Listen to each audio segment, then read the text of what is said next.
Cougar Sports Saturday. It's complete. Another touchdown! Cougar Sports Saturday. A presentation of KSL Sports. Left wing for three. He got it again! BYU Sports Talk by Cougar fans for Cougar fans. Here are your hosts, Mitch Harper and Matt Baiamonte. On Utah's legacy home of the Cougars. KSL News Radio, 102.7 FM and 1160 AM. Good afternoon, Cougar Nation. Welcome on in to Cougar Sports Saturday. Mitch Harper, Matt Baiamonte with you. Coming to you live from Broadcast House in Salt Lake City, Utah. One day after BYU's big win over the SMU Mustangs, 18-15. I was in Dallas at that game, and it was a whirlwind of events, and we will unpack all of it over the next 3 hours and keep you up to speed on all the Week 2 action in college football and, of course, in the Big 12. But Cougs 2-0, Matt, and you can't argue. You can't be sad about that. No, you can't, especially the way the defense played. They were outstanding. Look, we've talked about it all offseason. One side of the ball has got to be much improved if this team wants to exceed expectations. And what we saw from Jay Hill's defense, he was back in the booth calling the plays. It was one of the best performances I've seen in years, maybe even decades. I'm trying to think. Boise State in 2012 obviously was a great defensive performance, but it was outstanding. And let's continue to break it down, Mitch, here in the starting lineup. The starting lineup. A look at the stories making headlines right now. It's time for the starting lineup on Cougar Sports Saturday. There's a lot of talk about the offense on both sides, and it came down to overall team win. We needed all three phases to win the game, and obviously not our best performance, but you have to give a lot of credit to SMU for what they did. It was a team win. That was Kalani Sitake in the post game last night. It was an important victory for this BYU team. They were a heavy underdog, and it was one of the more surprising lines I've ever seen for a BYU game. It just didn't compute in my head how SMU was a double-digit favorite over BYU. It felt like the prognosticators viewed so lowly of BYU, but you noted this BYU defense. They showed up in a big way, held SMU to 261 total yards, and most importantly, 0 touchdowns. BYU's defense was outstanding.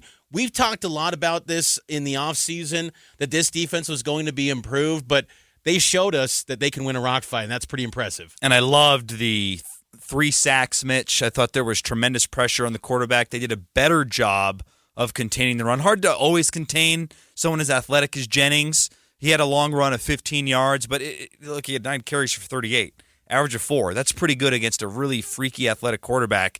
This team faced a lot of adversity defensively, Mitch, and they found a way to get it done. I like the way we found a way to win this game.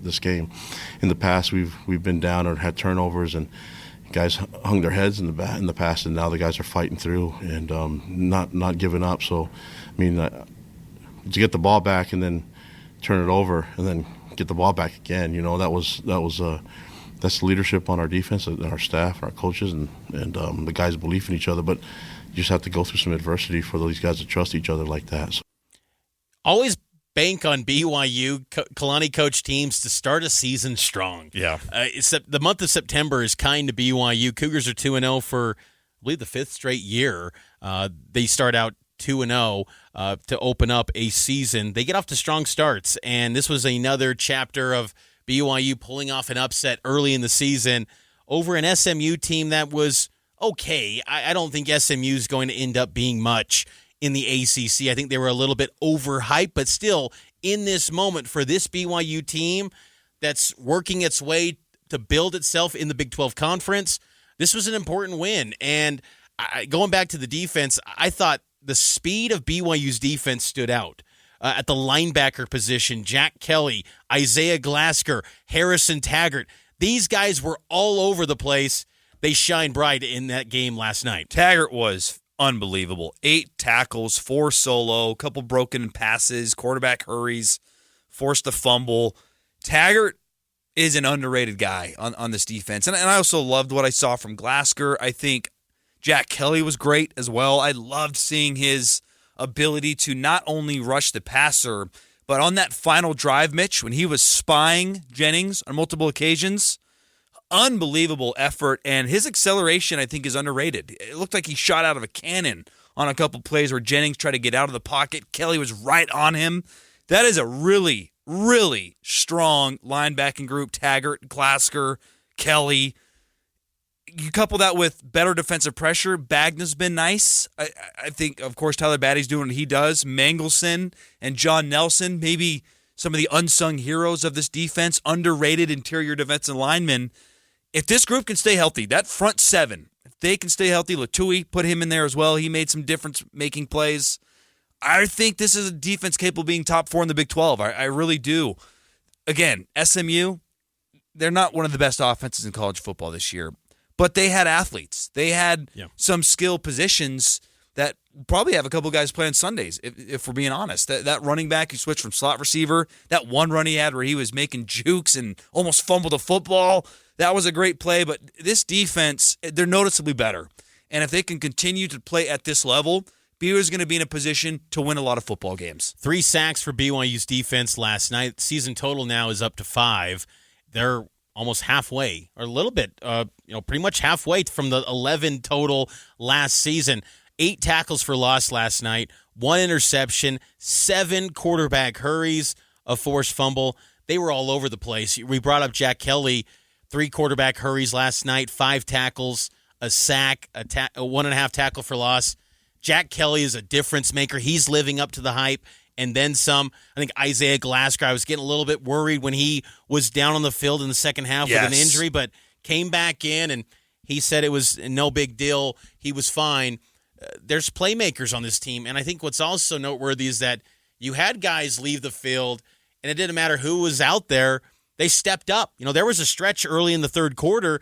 Tyler Batty's bleeding from his left ear, and he's getting attended to. SMU's in the red zone. It's a 4th and short. BYU's defense with Latui and Banya on the edges, they hold strong still and forced SMU to one of their 5 field goals. Just a great performance from BYU's defense. We'll get to the offensive side coming up a little bit later. We want you to react as well. 575-00 to weigh in on this BYU offensive performance. But the defense is stepping up, and it was great also to see Jay Hill back on the booth as well and calling the defense. Absolutely. And I felt like he turned up the pressure and the intensity against SMU, which was nice. They were mixing in different blitz packages. One of the other big takeaways for me, look, we've shouted out a lot of the top guys. I thought J-Rob was outstanding. Again, that recovered fumble, that's a high IQ play because at first it didn't really look like much, but just jump on the football, which he did, which was great. What really gives me courage that this can be sustained for a longer period of time, though, is the 2s and the 3s sustained a really high level of play. I thought Evan Johnson did a very nice job opposite of Jacob Robinson. I thought in spot duty, we didn't see him much, but when he came in, he made plays and kept the level of play high. Raider DeMooney.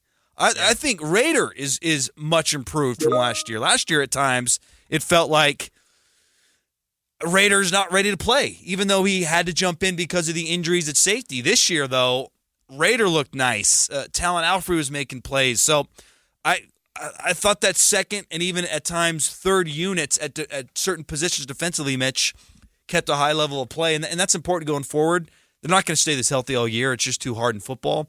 But if your 2s and 3s are more capable than they were last year, that's a good sign. Our colleague here at KSL on our sibling station, the KSL Sports Zone, Hans Olsen, he was on the call last night, and he pointed this out in the post game, and it's true, though.